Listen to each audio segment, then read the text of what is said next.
إلا الله محمد رسول الله لا إله إلا الله محمد رسول الله. السلام علیکم پیارے دوستو، بسم اللہ الرحمن الرحیم. شروع اللہ کے نام سے جو بڑا مہربان نہایت رحم کرنے والا ہے.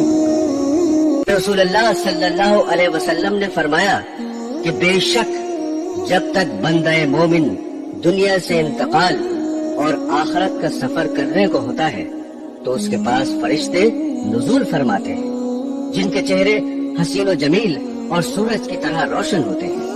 ان کے پاس جنتی کفن اور جنت کی خوشبو ہوتی ہے. یہ فرشتے اس قدر ہوتے ہیں کہ جہاں تک اس کی نظر پہنچے فرشتے بیٹھے ہوئے نظر آتے ہیں اور اسے گھیرے رہتے ہیں.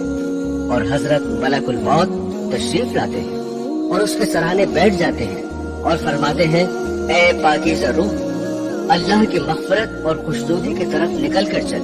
چنانچہ اس کی روح اس طرح سہولت اور آسانی سے نکل آتی ہے جیسے مشکیزے میں سے پانی کا قطرہ بہتا ہوا باہر آ جاتا ہے.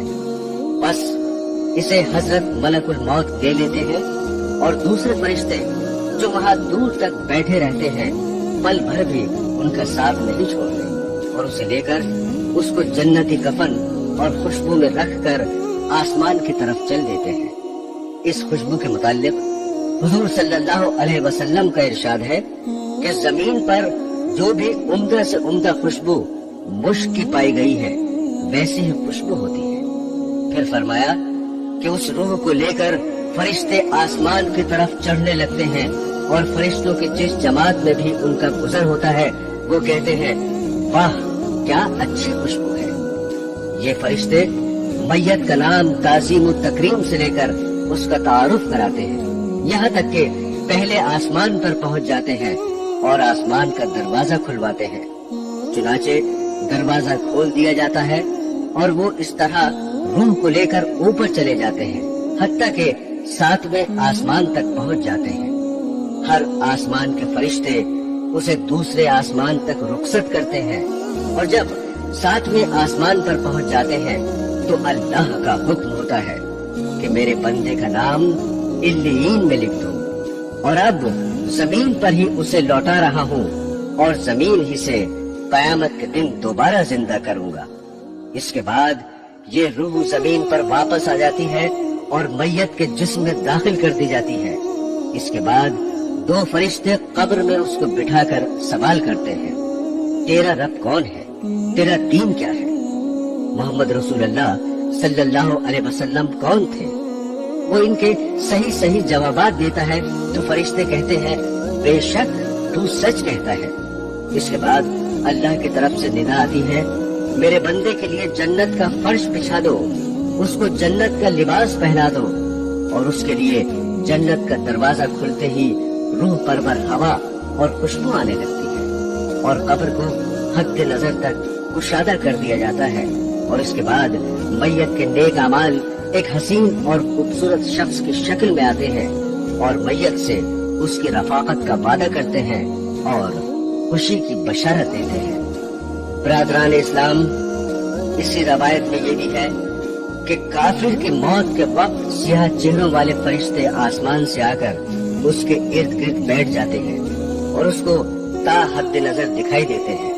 اس کے بعد ملک الموت میت کے سرہانے بیٹھ کر کہتے ہیں اے خبیث روح، اللہ کی ناراضگی اور غضب کی طرف نکل کے چل. یہ سنتے ہی روح خوف و ہراس سے سارے بدن میں دوڑنے لگتی ہے مگر طرح طرح کی سختی سے اس کی روح زبردستی جسم سے نکال لی جاتی ہے اور وہ فرشتے اس کی روح کو ٹاٹ میں لپیٹ لیتے ہیں. اس وقت اس روح میں مردار سڑے ہوئے جانور کی بدبو پھوٹنے لگتی ہے. فرشتے اس کو لے کر آسمان کی طرف پرواز کرتے ہیں اور وہ دروازہ کھلوانا چاہتے ہیں مگر آسمان کا دروازہ نہیں کھلتا. حکم ہوتا ہے کہ اس کا نام سجین میں لکھ دو. اس کے بعد یہ روح زمین پر پھینک دی جاتی ہے اور جسم میں داخل کر کے فرشتے سوال کرتے ہیں تیرا رب کون ہے؟ وہ جواب دیتا ہے مجھے معلوم نہیں. پھر پوچھتے ہیں تیرا دین کیا ہے؟ وہ لا علمی ظاہر کرتا ہے. پھر حضور محمد صلی اللہ علیہ وسلم کے متعلق سوال کرتے ہیں. وہ یہی جواب دیتا ہے کہ مجھے معلوم نہیں. اس وقت खुदा की तरफ से निदा आती है, मेरे बंदे ने जो कुछ कहा बिल्कुल झूठ कहा, इसके नीचे आग का बिस्तर बिछा दो और दोज़ख का एक दरवाजा खोल दो। दरवाजा खोलते ही दोज़ख की गर्मी और आग के शोले लपकने शुरू हो जाते हैं। फिर उसको कब्र इस जोर से दबोचती है कि इधर की पसलियां उधर और उधर की पसलियां इधर हो जाती हैं। फिर उसके आमाले बद एक ऐसी बदशक्ल सूरत में आते हैं कि उसके जिस्म से बदबू आती है और उसको अजाब और मुसीबत की खबर सुनाते हैं।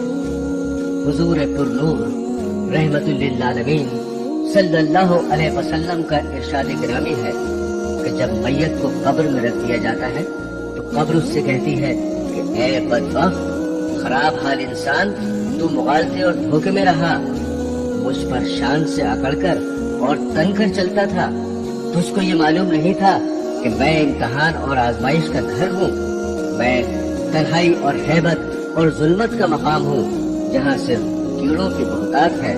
तूने मेरी परवाह न की। बस अगर मरने वाला नेक होता है तो उसकी तरफ से कोई जवाब देने वाला कहता है कि ऐ कब्र, तू देखती नहीं कि ये अच्छी बातों का हुक्म करता था और लोगों को बुरी बातों से रोकता था।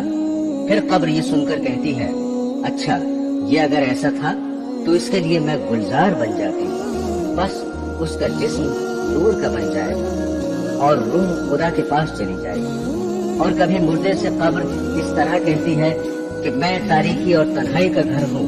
अगर तू दुनिया में अल्लाह ताला की इताअत और फर्मा बरदारी में रहा है तो मैं आज तेरे लिए रहमत होंगी, और अगर तूने हक ताला की नाफरमानी और सरकशी की होगी तो मैं तेरे लिए अजाब जान बनूंगी। मैं वो हूँ जो मुझ में खुदा का मुती होकर आएगा, वो यहाँ से खुश खुर्रम होके निकलेगा। जो गुनहगार और नाफरमान होगा वो तबाह और बर्बाद हो जाएगा। और बाज दफा कब्र कहती है कि ऐ खाना खराब, क्या तुझे किसी ने मुझसे डराया नहीं था और तुझे ये खौफ नहीं दिलाया था कि तंग और तारीक और बदबूदार और खौफनाक कीड़ों का मरकज हूँ। बस तूने दुनिया में रहकर मेरे लिए क्या सामान मुहैया किया है। और जब कोई शख्स कब्र में दफन किया जाता है और उस पर अजाब और तकलीफ का नुज़ूल होता है तो उसके आसपास के मुर्दे जो मदफून होते हैं उससे कहते हैं कि ऐ शेख, तू किस कदर गाफिल रहा कि हमारे बाद भी तुझे दुनिया में रहने का मौका मिला और तू हमसे बाद में आया है, फिर भी तूने अपने से पहले आने वालों की मराजियत से इबरत न हासिल की और तूने न समझा कि मरने वाले तो मर चुके और उनके अमाल भी पूरे हो गए, खा अच्छे अमाल थे या बुरे, मगर तेरे लिए तो बेहतरीन मौके थे। तू दारुल आमाल यानी दुनिया में था और बुरे अफाल का तदारुक नेक कामों से कर लेता। तुझे तो काफी मोहलत मिली हुई थी। तू उन लोगों पर गौर करता जो कि तुझसे पहले लोगों के कांधों पर लाद कर मिट्टी में मिला दिए गए। तुझे किसने धोखा दिया और तू किस मुखालफे और फरेब में पड़ा रहा। हदीस शरीफ में वारिद है कि हुजूर सरवरे कायनात सल्लल्लाहु अलैहि वसल्लम ने फरमाया कि कब्र जहन्नम की खंदकों में से एक खंदक है या जन्नत के बागों में से एक बाग है। और जब कोई शख्स मर जाता है तो उसको उसका ठिकाना सुबह और शाम दिखाया जाता है। जन्नती को जन्नत दिखाई जाती है और दोषी को दोज़ख का नजारा कराया जाता है। सामईन इकराम, रसूल अकरम सल्लल्लाहु अलैहि वसल्लम ने हजरत उमर रज़ियल्लाहु ताला अन्हु से पूछा कि ऐ उमर, तुम अपने को मरने पर कैसे देखते हो कि लोग तुम्हारे लिए 4 गज लंबी और 1.25 गज चौड़ी कब्र खोदे, फिर तुम्हें गुस्ल देकर कफनाए और तुम्हें ले जाकर कब्र में रखकर चले आए, और फिर मुनकर नकीर बिजली की तरह आंखें चमकाते और बादल की तरह गरजते, बाल जमीन पर लटकाते और अपने लंबे लंबे दांतों से कब्र की मिट्टी हटाते हुए आए और वो आकर तुम्हें झंझोड़ दे। हजरत उमर ने अर्ज किया कि या रसूल अल्लाह सल्लल्लाहु अलैहि वसल्लम, क्या उस वक्त मेरी अक्ल मेरे साथ होगी? आपने फरमाया, हाँ, अक्ल तुम्हारे साथ होगी। अर्ज किया, तो मुझे कोई खौफ नहीं, मैं जवाब दे लूंगा। रवायत है कि कब्र में सवाल जवाब सिर्फ उम्मत मोहम्मदी की खुसूसियत है। अंबिया साबिकीन की उम्मत पर खुदा ताला की नाफरमानी से अजाब नाजिल हो जाता था, लेकिन रहमतुल लिल आलमीन सल्लल्लाहु अलैहि वसल्लम की आमद के बाद वो अजाब मौकूफ कर दिया गया और उसकी जगह बजरिए मुनकर नकीर सवाल और जवाब का सिलसिला जारी किया गया। और जो शख्स मरने के बाद दफन नहीं किया जाता उससे भी सवाल और जवाब किया जाता है। दोस्तों, मौत दरअसल बंदा मोमिन का तोहफा है। हुजूर रहमतुल लिल आलमीन सल्लल्लाहु अलैहि वसल्लम का इरशाद है कि मोमिन का तोहफा मौत है और उसके लिए एक खुशबूदार फूल है। सुलेमान बिन अब्दुल मालिक ने अबू हाज़िम रहमतुल्लाह अलैह से पूछा कि ये बताइए कि हम मौत से क्यों घबराते हैं। उन्होंने फरमाया, इसलिए घबराते हो कि तुमने आखिरत को बर्बाद कर दिया और दुनिया को आबाद किया, लिहाजा आबादी से वीराने में जाना पसंद नहीं करते।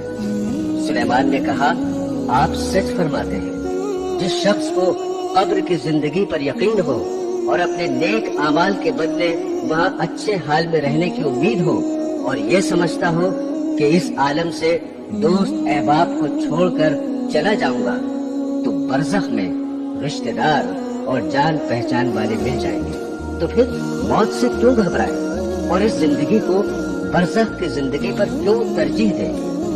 हदीस में है कि दो चीजों को इंसान मकरूह जानता है, एक तो मौत है, हालांकि मौत उसके वास्ते फितने से बेहतर है। दूसरे मुफलिसी को, हालांकि मुफलिसी हिसाब देने के लिए आसान है। उलमा ने फरमाया है कि जो शख्स मौत को याद करेगा उसको अल्लाह ताला 3 करामत देगा। पहली जल्द तौबा, दूसरी दिल की कनात और तीसरी इबादत में दिल जमाई और इत्मीनान। और जो मौत को भूल जाएगा उस पर 3 बलाएं नाजिल होंगी। पहले तौबा की उसको तौफीक न होगी, दूसरी थोड़ी चीज उसको कनात न करेगी और तीसरी इबादत में सुस्ती करेगा। किसी शख्स ने हुजूर सरवरे कायनात सल्लल्लाहु अलैहि वसल्लम से सवाल किया कि कौन मोमिन सबसे ज्यादा अक्लमंद है। फरमाया, जो मौत को सबसे ज्यादा याद करे और नेक अमल से मौत के बाद का सामान दुरुस्त करे। हजरत अली करमल्ला वजह ने फरमाया कि सब लोग सो रहे हैं, जब मरेंगे तब आंख खुलेगी। ऐ मुसलमानों, मौत और आलम बरज़ख की हकीकत तुम पर वाज़ेह हो चुकी। अब तुम खुद ब खुद सोचो कि जो जिंदगी तुमने गुजार चुकी है उसमें आखिरत के लिए क्या क्या सामान मुहैया कर रखा है। तुमने दुनिया को आबाद किया और आखिरत को बर्बाद किया। यहाँ किसी के बारे में ये फैसला करना गैर मुमकिन है कि वो गुनाहगार है या नेक हो सकता है, कि हमारी नजर में सिर्फ उसकी बुराइयां और बदआफालियां हों, लेकिन नेकियां भी मौजूद हों जो उसकी बुराइयों को धोने वाली हों और हमसे पोशीदा। इसलिए हर शख्स को अपने उयूब, गुनाहों और खताओं पर नजर रखनी चाहिए, अपनी इस्लाह की फिक्र और कोशिश करनी चाहिए। इसलिए तुम एक दूसरे की ऐबजोई और बुराई बयान करने से परहेज करो, अपनी जिंदगी को संवारने की जिद्दोजहद करो ताकि आखिरत के लिए बेहतरीन सामान दुरुस्त कर सको और अल्लाह ताला की खुशनुदी हासिल करो। शराब नोशी, जिना, चोरी, जुआ, झूठ, गीबत, चुगलखोरी, ऐब, रिया, जुल्म, माँ बाप की नाफरमानी और इस किस्म के बहुत से गुनाहों के बारे में तुम पढ़ चुके हो। कब्र में किस कदर सख्त अजाब इन्हीं गुनाहों के बदले में मिलता है। तमाम गुनाहों से इज्तनाब करो और नमाज, रोजा, हज, ज़कात, खैरात, सदका, सिला रहमी, इत्तेफाक, मोहब्बत, ऐसे तमाम नेक कामों पर खुलूस दिल से अमल करो। यही तुम्हारे आमाल सालेह आखिरत में काम आएंगे और तुमको अजाब से महफूज रखेंगे। हजरात इकरामी, मैयत के अमाल के बारे में सरवरे कायनात रसूलुल्लाह सल्लल्लाहु अलैहि वसल्लम ने फरमाया कि जब मुर्दे को कब्र में रख देते हैं तो वो लोग जो उसके जनाजे में आए थे दफन करने के बाद वापस होते हैं तो वो उनके पाँव की आहट सुनता है। उसके अमाल उसे घेर लेते हैं। अल्लाह ताला उसके अमाल को शक्ल सूरत और जबान अता करता है। बस ये मुर्दे से कहते हैं कि ऐ तन्हाई के इस गड्ढे में पड़े इंसान, आज तू हमारे पास है اور اب یہاں تیرا کوئی نہیں ہے، تیرے عزیز اور رشتہ دار سب تجھ سے بچھڑ گئے۔ بندہ جب نیک ہوتا ہے تو اس کے نیک اعمال، روزہ، حج، زکوٰۃ، جہاد وغیرہ اسے گھیر لیتے ہیں۔ پھر عذاب کے فرشتے اس کے پاؤں کی طرف آتے ہیں تو نماز کہتی ہے اس سے الگ رہو۔ یہ شخص اللہ کی عبادت کے لیے ان پاؤں پر کھڑا رہتا تھا۔ پھر فرشتے اس کے منہ کی طرف آتے ہیں تو روزہ کہتا ہے کہ ادھر تمہارے لیے راستہ مسدود ہے کہ یہ شخص اللہ کے لیے دنیا میں بھوکا پیاسا رہتا تھا۔ پھر فرشتے بدن کی طرف آتے ہیں تو حج اور جہاد کہتے ہیں یہاں سے دور رہو، کیونکہ اس شخص نے بدن سے حج کے لیے بڑی محنت و مشقت اٹھائی اور خدا کی راہ میں جہاد کیا، یہاں تمہارے لیے راستہ نہیں۔ پھر یہ ہاتھوں کی طرف آتے ہیں تو صدقہ اور زکوٰۃ کہتا ہے کہ اس کو رہنے دو، اس نے اپنے ہاتھوں سے بہت سا صدقہ دیا اور بارگاہ الہی میں مقبول بھی ہوا، تم کو یہاں راہ نہ ملے گی۔ تب وہ مردے سے کہتے ہیں مبارکباد، تو پاک ہی زندہ رہا اور پاک ہی مرا۔ پھر یہ عذاب کے فرشتے چلے جاتے ہیں اور رحمت کے فرشتے اس قبر کو حد نگاہ تک کشادہ کر دیتے ہیں اور بہشتی قندیل روشن کر دی جاتی ہے اور وہ قیامت تک اسی آسائش میں رہتا ہے۔ دوستو، قبر کے دبوچنے کا بیان بھی سن لیجئے۔ قبر میں کبھی کسی گناہ کے باعث یا کسی نعمت کا شکریہ نہ کرنے کی وجہ سے کچھ دیر کے لیے نیک بندوں کے لیے تنگی ہو جاتی ہے، مگر یہ محض ذرا سی دیر کے لیے ہوتا ہے، جس کے بعد فوراً قبر کشادہ ہو جاتی ہے اور نیک بندوں پر اس لیے بھی ہوتی ہے کہ بشریت کے تقاضے کے تحت اگر کوئی معمولی سا گناہ بھی ہو گیا ہو تو اس معمولی سی تنگی کی وجہ سے دور کر دیا جاتا ہے اور وہ گناہ قبر ہی میں معاف ہو جاتا ہے۔ قبر کے دبوچنے کے بچاؤ کے لیے رسول اکرم صلی اللہ علیہ وسلم نے فرمایا کہ جو شخص مرض الموت میں سورہ اخلاص کا ورد رکھے گا وہ عذاب قبر سے محفوظ رہے گا اور قیامت کے دن فرشتے اسے ہاتھوں ہاتھ لے کر پل صراط سے پار کر کے جنت میں لے جائیں گے۔ ایک روایت ہے کہ رحمت دو عالم سید المرسلین صلی اللہ علیہ وسلم حضرت سعد بن معاذ کے جنازے پر تشریف لے گئے۔ جب انہیں نماز جنازہ کے بعد سپرد خاک کیا گیا تو حضور نے بہت دیر تک تسبیح حمد و ثنا پڑھی۔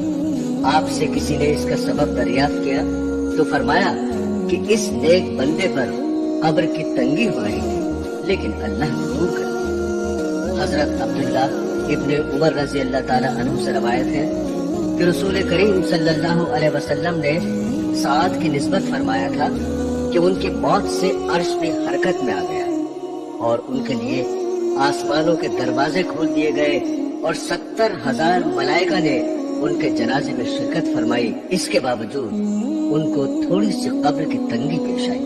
بس اس مقبول بارگاہ بندے کو بھی تھوڑی سی تنگی ہوئی تو دوسروں کو کیا تذکرہ۔